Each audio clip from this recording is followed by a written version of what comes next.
Salutations, brothers and sisters. Y'all went crazy on my last video. 822 views and 76 likes in just 4 days. Oh my God!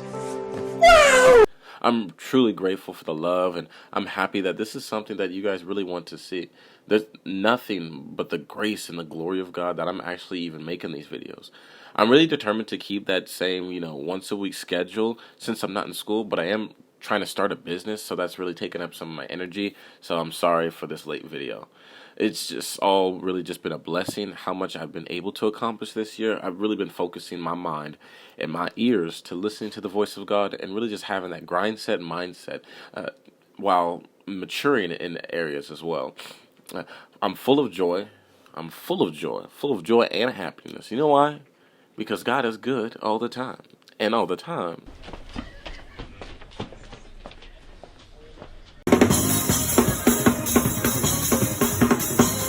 Brothers and sisters, I made sure to get something good for y'all today. I'm really excited about this. I was reading my word being excited. I was typing my script being excited. I was editing this video being excited. The story of Samson, it does not sound real at all. The story of his strength, of his pettiness, and of his down bad scent behavior is crazy. Samson's story can be found in Judges chapters 13 through 16, starting with the author saying, again, the Israelites did evil in the eyes of the Lord. Now, just for some background, the Israelites are God's chosen people set apart for him. They, at the time, acted really contrary to that statement. Because a really big weakness with Israel is that they committed idolatry a lot, the sin of idolatry. And so how it would go is they would do the sin of idolatry, then God would really just let them be oppressed by other nations. And it's typically those nations that would worship those same idols. Now, later on, they realized that they really didn't like oppression, go figure, and they would cry out to God for help. Now, God, being graceful as he is, God would raise up a judge to free them, right? That person would be responsible to free them. But it wouldn't last too long because they would do that sin again and really just create this cycle of oppression, of crying out of freedom, of oppression, crying out freedom. So a couple times this actually happens. Now, just some information on what a judge is. A judge is not really like that courtroom person. It's closer related to military leadership. The word judge in its roots of Hebrew is defined as rescue, support, and vengeance. It was by the power of God that these titled judges were able to free the Israelites from oppression and idolatry so that they could turn their hearts back to God. Now, focusing back on Samson. Samson, before being conceived, was announced by an angel. Now, this is not a normal thing for an angel to announce the birth of someone. Only about 5 other people, including Jesus, had that luxury. So the people received the couple received instruction from the angel that their child would be a Nazarite and will free them from oppression. A Nazarite is typically a vow symbolizing one who is set apart before God. Now, these qualifications to be a Nazarite included no alcohol, no touching of anything that's dead, and not cutting the hair. Now, this vow, as we know, was the source of Samson's strength. But again, I say it's God's strength given to Samson, because a thing said a lot in the story of Samson is that the Spirit of the Lord coming to Samson. So this really just proves that it's God's power through Samson. Now, this really brings us to our first feat. And what that is, killing a lion. Now, I'm not a zoologist, so I don't know everything. So I looked some things up on, TikTok about lions. Now, something I found was that the swipe of a lion's paw can generate a force up to 400 pounds. Now, this ability in a lion can one-shot humans, considering their claws. Now, their bite force is really impressive with 650 pounds per square inch. Now, and you only need 520 pounds to crush a human skull and only 16 pounds to fracture an arm. Now, this is all not including their teeth. Now, since no weapon is really mentioned in this small story, we can only assume that this was done by hand. Am I armed? What'd you just say? Liv's over there talking about, I'm taking the lion. I said, all right, I'd be a widow because you're going to lose. You have no faith in me. You're not that guy, pal. Trust me. You're not that guy. No. I- You Mike versus a Tyson. lion? I'm sorry Y'all that I know don't my have. Mike Tyson hands. I don't. You. Yeah, knock she him is. out. She is. Whatever. If anyone in here chooses a lion, then y'all are delusional. Hold on. You're really thinking you can beat a lion? I'm gonna try the best I can. That doesn't matter. So Samson not only wins this 1v1, this crazy thing, but he doesn't tell anybody about it. He keeps this information to himself. And I am led to believe that since no one has found out about it, Samson took 0 damage from this encounter. Because there's no damage, there's no scars that says, "Oh, what happened to you? You know, you got these 3.5 inch claw marks in you." No one says anything, so he didn't take no damage. Samson not only had God in him, but he had that dog in him too. Now, continuing on with the story, Samson wants a Philistine wife. The Philistines were the oppressors at that time over Israel. Now, during a feast before the marriage, Samson gives a riddle to the elders of the Philistines and bets 30 pieces of clothes that they can't get it right. Now, this is the riddle. Out of the eater, something to eat. Out of the strong, something sweet. Now, do you know how this riddle was created? Samson ate honey from inside of the dead body of that lion, right? Breaking his Nazarite vow. He knew no one would get this riddle because no one is out here casually killing lions and not telling anybody. Now, this story introduces another big thing with Samson, which is his kryptonite. Women.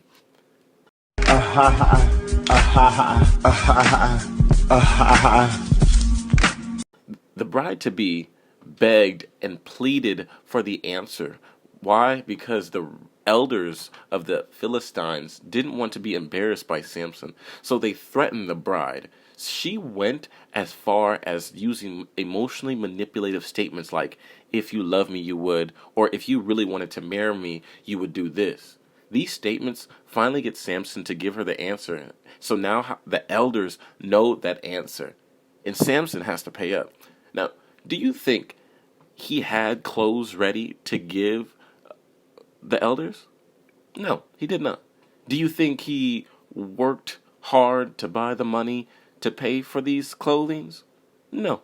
No, he did not. Brothers and sisters, this man killed random Philistines and took the clothes off their dead bodies to pay up. Now, that's not even the worst part. When he came back to his soon-to-be wife, she was with another man. If a man killed 30 people seamlessly without remorse to pay up on his end of the deal, what do you think heartbreak would add to that? I don't like where this is going. My fallen brother did the only logical thing to do in that situation. He took a walk. You know, he got some exercise. And this exercise included grabbing 300 foxes in Judges chapter 15, verse 4. He looked toward a brighter future as well. Because, you know, when you move forward, you have to burn those bridges that are behind you.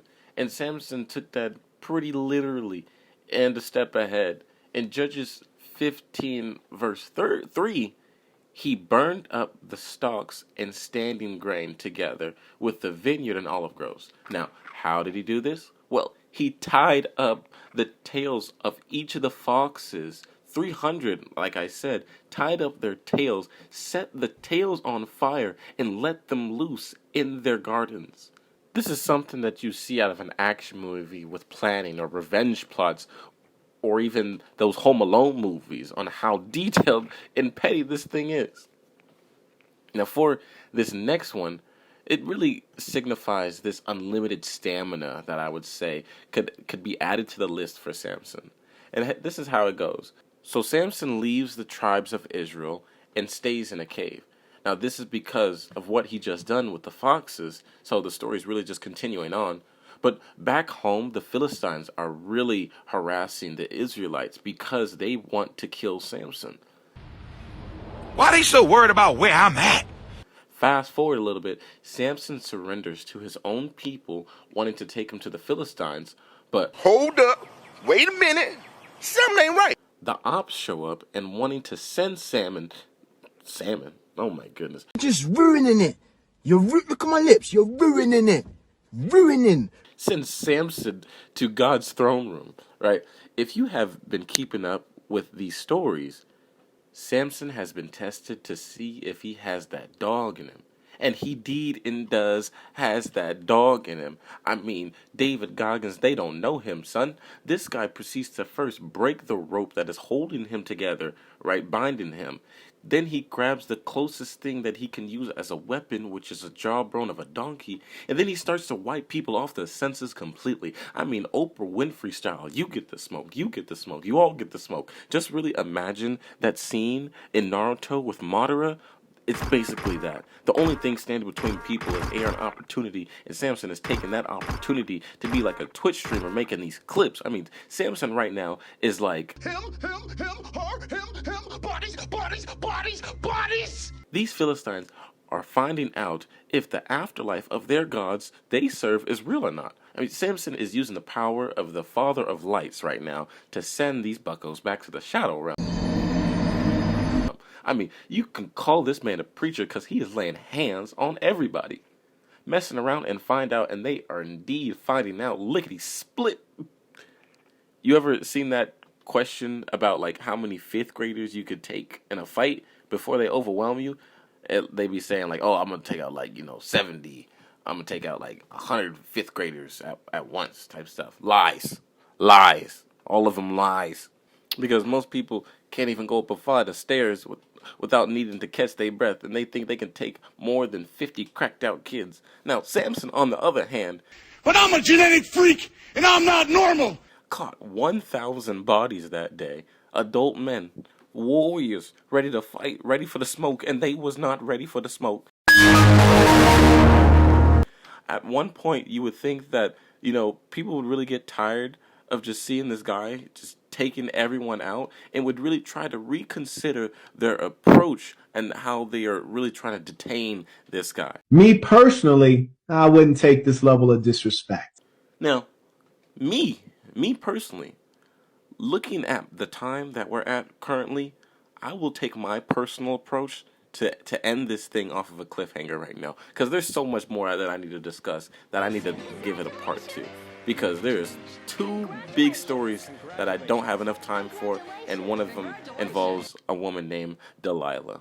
Because I really want to keep these videos under or close to 10 minutes as possible. So, thank you for watching. Thank you for liking. Thank you for subscribing. Thank you for sharing. Because all of it that you do really means so much. And I don't really have a goal except for just making these videos. Because it's really fun. It's really motivating when you guys comment, when you guys like, when you guys subscribe. It's encouraging that people really like get something out of this and want to have conversations about it.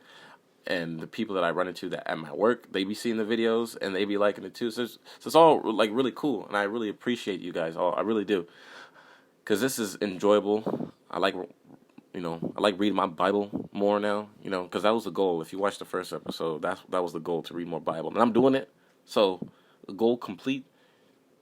All right, I guess we're in the after credits now, because I feel like when I start ranting like this, it'd just be after credits at that point. All right, cool, sounds gravy. All right, yeah. All right then, brothers and sisters, don't forget to do these things. Don't forget to pray. Don't forget to read. Since we're talking about Samson, and Samson has to do with strength, I need you to do about 10 push-ups after this video, or just do them right now. Just do them right now. Hold on. No, I paused. Right there so you can start doing push-ups. So I hope you're doing your push-ups right now, because it's a grind set mentality, grind set mindset to the glory of God. All right then, brothers and sisters, deuces. Please, whatever.